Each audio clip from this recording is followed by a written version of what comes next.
Assalamualaikum warahmatullahi wabarakatuh. Kami dari kelompok 5. Izin perkenalkan diri, nama saya Naila Fatia dengan NIM 2400005. Salam kenal. Oke, Assalamualaikum warahmatullahi wabarakatuh. Perkenalkan, nama saya Rizky Permana dari Sistem Telekomunikasi Angkatan 24 dengan NIM 2408516. Perkenalkan, nama saya Fakira Zaradia Khairil dengan NIM 2401327.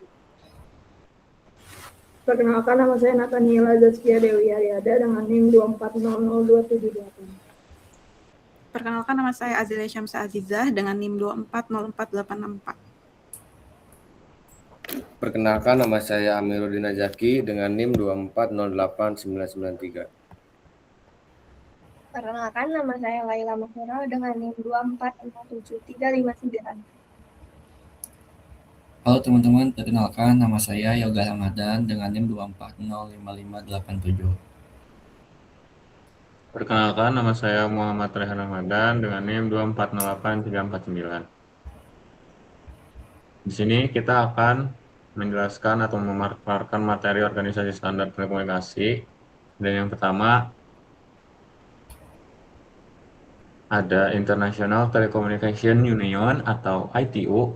Nah, di sini ada dua, ITU-T dan ITU-R. Nah, penjelasannya, International Telecommunication Union atau ITU merupakan badan di bawah United Nations yang mengatur telekomunikasi dan teknologi informasi serta komunikasi atau ICT secara global dan terdiri dari 3 sektor utama, yaitu ITU-T, ITU-R, dan ITU-D. Nah, apakah dapat bergabung? Jawabannya tentu ya. Keanggotaan di International Telecommunication Union atau ITU terbuka bagi negara, perusahaan, universitas, dan lembaga riset. Prosesnya dilakukan dengan mendaftar secara resmi, membayar kontribusi keanggotaan, dan mendapatkan persetujuan dari ITU Council. Individu tidak dapat bergabung secara langsung, kecuali melalui institusi yang menjadi anggota.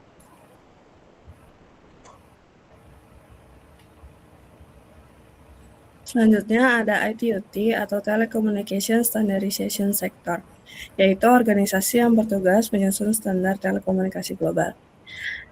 Tugas dan fungsi utama ITU-T adalah menyusun standar telekomunikasi global, menjamin interoperabilitas jaringan, mengatur protokol keamanan dan multimedia. Standar atau wewenang yang dibuat oleh ITU-T bersifat global dan diakui secara internasional. Banyak negara mengadopsi standar ini sebagai regulasi nasional dan standar ini juga digunakan oleh operator telekomunikasi serta vendor di seluruh dunia. Selanjutnya ada produk standarisasi yaitu ITU-T Recommendation. Contoh misalnya Recommendation Z711 digunakan untuk kodek suara digital seperti pada teleponan VoIP. Kemudian Recommendation H264 digunakan untuk kompresi video, contohnya pada YouTube atau video call. Dan rekomendasi X5509 digunakan untuk sertifikasi keamanan digital seperti pada sistem keamanan HTTPS. Untuk keanggotaan ITU-T terdiri dari negara anggota yang diwakili oleh pemerintah, perusahaan yang dapat bergabung sebagai sektor member.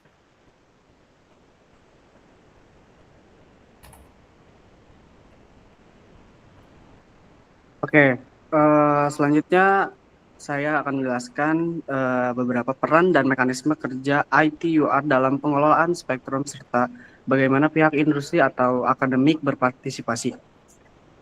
Saya akan memandu bagian tugas dan fungsi, produk standarisasi, wewenang, dan cara bergabung. Oke, pertama, ITUR bertugas mengolah spektrum frekuensi pada level internasional, yang artinya mereka menentukan pembagian pita frekuensi agar layanan seperti radio, satelit, seluler, dan navigasi tidak saling mengganggu. Nah, selain itu, ITUR juga mengatur koordinasi orbit dan slot frekuensi satelit antar negara. Jadi ini sangat penting agar satelit tidak saling menimpa dan menimbulkan interferensi. Jika terjadi gangguan lintas batas mekanisme, penyelesaian dan medis juga berada di tanah ITUR.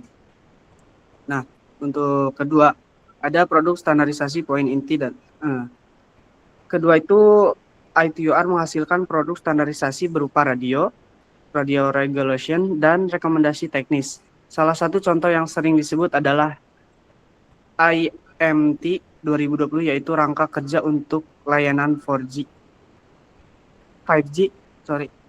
yang membantu negara-negara mengalokasikan pita frekuensi dan spesifikasi teknis agar perangkat dan infrastruktur bisa saling berinteroperasi secara global. Yang ketiga itu ada wewenang. Ketika wewenang itu wewenang ITUR termasuk alokasi frekuensi pada level internasional dan menyelenggarakan konferensi besar seperti WRC untuk mengkaji perubahan alokasi spektrum seiring perkembangan teknologi. Nah, jika ada konflik interferensi antar negara, ITUR menyediakan forum teknis dan prosedur untuk mencari solusi bersama. Nah, yang keempat, cara bergabung bukan hanya lewat satu negara anggota. Perusahaan telekomunikasi, vendor, dan lembaga riset bisa berpartisipasi sebagai sektor member atau observers. Jadi partisipasi ini memungkinkan mereka mengajukan kontribusi teknis, ikut working groups, dan mempengaruhi rekomendasi. Dengan demikian, ada jalur formal bagi industri dan akademisi untuk masuk ke proses standarisasi. Mungkin segitu aja. Selanjutnya. Oke, selanjutnya di sini saya akan membahas tentang IEEE, yaitu Institute of Electronical and Electronics Engineer. IEEE adalah organisasi internasional non-pemerintah yang mengembangkan standar teknis di bidang telekomunikasi, jaringan komputer, dan juga elektronika. Nah, tugas pokok dan fungsi dari IEEE itu yang pertama ada mengembangkan standar teknis global, lalu menjamin interoperabilitas perangkat dan juga jaringan, lalu ada membentuk working group untuk penyusunan standar. Selanjutnya ada produk standarisasi utama. Di sini ada beberapa seri dari IEEE. Contohnya itu ada Ethernet, lalu ada Wi-Fi, WPN, dan WiMAX. Nah, standar IEEE ini digunakan secara luas oleh industri global. Nah, sejauh mana sih wewenang dari IEEE ini? Bukan hanya lembaga pemerintahan, standar bersifat voluntary, terus juga ada standar de facto global. Contohnya, semua perangkat Wi-Fi mengikuti IEEE 802.11. Nah, apakah kita bisa bergabung ke IEEE? Tentu saja bisa. Untuk individu, cara bergabungnya yaitu bisa mendaftar melalui website IEEE, lalu bisa memilih jenis membership-nya, membayar iuran tahunannya, dan bisa ikut konferensi dan working group dari IEEE.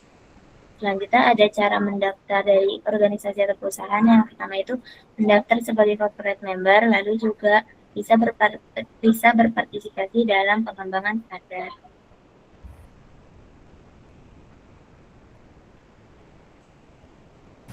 Lalu selanjutnya ada ETSI atau European Telecommunication Standard Institute, yaitu organisasi standar telekomunikasi di kawasan Eropa. ETSI memiliki tugas utama yaitu menyusun dan mengembangkan standar di bidang telekomunikasi dan teknologi informasi di wilayah Eropa. Selain itu, ETSI juga mendukung interoperabilitas, yang artinya memastikan perangkat dari berbagai vendor itu saling terhubung dan bekerja dengan baik. ETSI juga diakui sebagai organisasi standar yang resmi diakui oleh Uni Eropa. Untuk produk standarisasinya, beberapa produk standar yang dihasilkan ETSI antara lain standar GSM, LTE, dan 5G yang dikembangkan bersama Triple GPP. ETSI juga mengeluarkan standar di bidang Internet of Things dan Cyber Security seperti ETSI-M dan ETSI-PS. Selain itu, ETSI membuat harmonized standar yang menjadi acuan regulasi di perangkat radio di Eropa. Lalu ada wewenang organisasi. ETSI diakui secara resmi oleh Uni Europe sebagai European Standard Organization atau ISO. Standar yang dikeluarkan ETSI dapat dijadikan acuan dalam regulasi teknis di negara-negara Eropa. Terus cara bergabungnya, keanggotaan ETSI terbuka untuk perusahaan pemerintah, universitas, dan lembaga riset dari seluruh dunia. Untuk bergabung institusi dapat mendaftar sebagai member dan membayar iuran keanggotaan.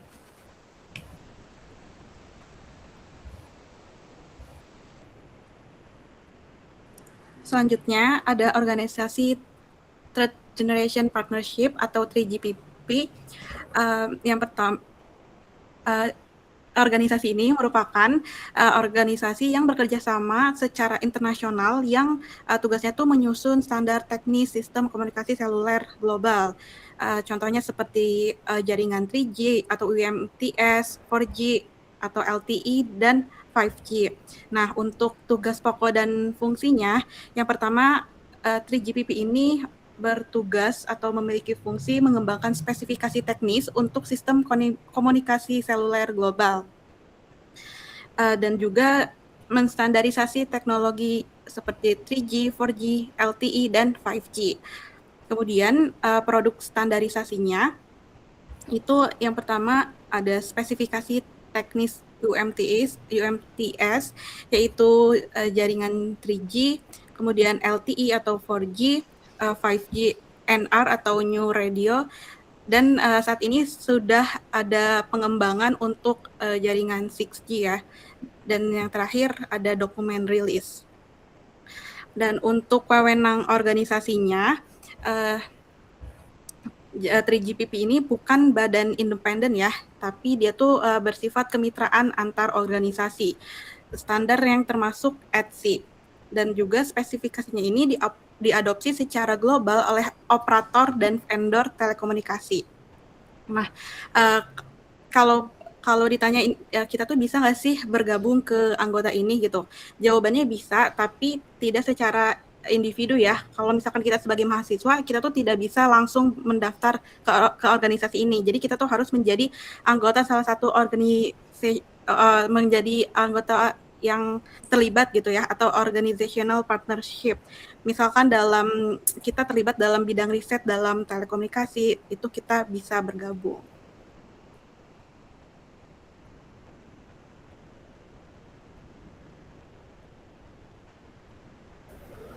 Selanjutnya di sini ada ISO atau International Organization for Standardization. Di sini ada tugas pokok dan fungsi ISO. Tugas pokok dan fungsinya yaitu mengembangkan standar teknis global, menjamin kualitas keamanan dan interoperabilitas, membentuk komite teknis internasional, dan mendukung perdagangan dan inovasi teknologi. Kemudian ada produk dan standarisasi. ISO 9001 Sistem Manajemen Mutu, ISO 14001 Manajemen Lingkungan, ISO atau IEC 27001 Keamanan Informasi, dan ISO 45001 untuk K3. Standar ISO digunakan secara luas di industri global. Selanjutnya ada wewenang ISO. Yang pertama ada bukan lembaga pemerintah, kemudian standar bersifat voluntari atau sukarela, kemudian menjadi standar internasional jika diadopsi negara. Terakhir ada tidak memiliki kekuatan hukum langsung. Apakah bisa bergabung? Individu atau perusahaan tidak bisa menjadi anggota langsung. Alasan tidak bergabung, satu wakil. Indonesia diwakili oleh BSN, kemudian bisa berpartisipasi melalui Badan Standar Nasional.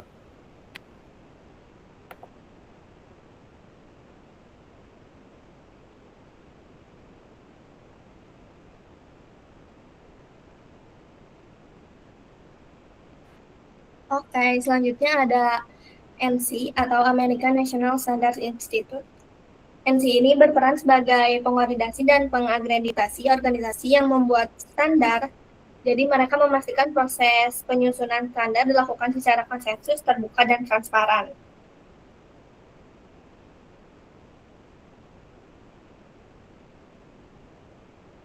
Yang pertama itu mengkoordinasikan standar nasional di Amerika Serikat. Yang kedua, mengakreditasi organisasi pembuat standar agar memenuhi prinsip keterbukaan dan konsensus. Nah, yang ketiga, mewakili Amerika Serikat di forum internasional. Artinya, CNC ini menjadi penghubung antara standar nasional Amerika dan standar global seperti ISO dan IEC. Dengan begitu, standar di Amerika tetap selaras dan dengan standar internasional. Selanjutnya ada produk dan standarisasi. Nah, standar yang disahkan oleh NC ini disebutnya American National Standard atau ANS. Standar ini mencakup berbagai bidang seperti standar keselamatan kerja, standar IT dan telekomunikasi, standar industri dan manufaktur. Dalam bidang telekomunikasi, CNC ini bekerja sama dengan organisasi teknis seperti IEE dan TIA. Standar yang dibuat oleh organisasi tersebut dapat diakreditasi dan disahkan menjadi standar nasional melalui NC. Selanjutnya, NC memiliki wewenang untuk mengakreditasi lembaga standar di Amerika Serikat dan menyetujui standar sebagai standar nasional. Namun, si NC ini bukan sebagai lembaga pembuat hukum. Namun, si NC ini tetap dijadikan acuan dalam regulasi pemerintah dan praktik industri. Selanjutnya, keanggotaan NC. NC terbuka bagi individu maupun organisasi. Jadi siapapun bisa bergabung ke NC. Untuk individu, caranya bisa mendaftar melalui website NC dan membayar iuran keanggotaan.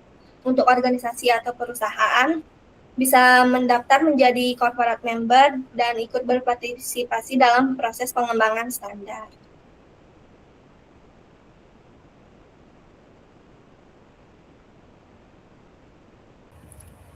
Oke, selanjutnya di sini saya akan menjelaskan tentang Kementerian Komunikasi dan Digital atau Kemenkomdigi yang merupakan lembaga pemerintah yang bertanggung jawab di bidang komunikasi dan digital di Indonesia.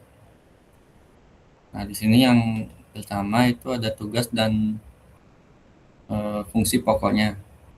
Yang pertama itu dia adalah tugas pokok dan yang pertama itu adalah tugas pokok dan fungsinya.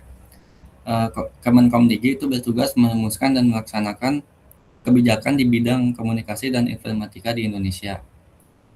Artinya, kementerian ini yang menyusun aturan dan arah kebijakan terkait telekomunikasi, penyiaran internet, serta pengelolaan spektrum frekuensi. Selain itu, mereka juga mengawasi penyelenggaraan layanan telekomunikasi agar berjalan sesuai aturan yang berlaku. Selanjutnya ada produk standarisasi. Nah, yang kedua adalah Kemenkomdigi itu mengeluarkan peraturan Menteri sebagai dasar hukum kebijakan teknis. Kemudian, kementerian ini juga menetapkan standar perangkat telekomunikasi. Misalnya, melalui proses sertifikasi perangkat sebelum bisa digunakan atau dijual di Indonesia. Selain itu, mereka mengatur frekuensi dan memberikan izin penyelenggaraan jaringan agar tidak terjadi gangguan antar sistem komunikasi. Selanjutnya ada wewenang organisasi. Sebagai lembaga pemerintah, Kemenkomdigi memiliki kewenangan regulatif dan pengawasan di seluruh wilayah Indonesia. Mereka juga berhak mengeluarkan izin operasional kepada penyelenggara telekomunikasi serta memberikan sanksi administratif jika terjadi pelanggaran. Selanjutnya ada cara bergabungnya. Nah, karena ini merupakan lembaga pemerintah, masyarakat tidak bisa menjadi anggota secara langsung. Namun, masyarakat atau perusahaan tetap bisa terlibat, misalnya dengan mengikuti seleksi ASN untuk bekerja di dalamnya atau mengikuti konsultasi publik saat menyusun regulasi.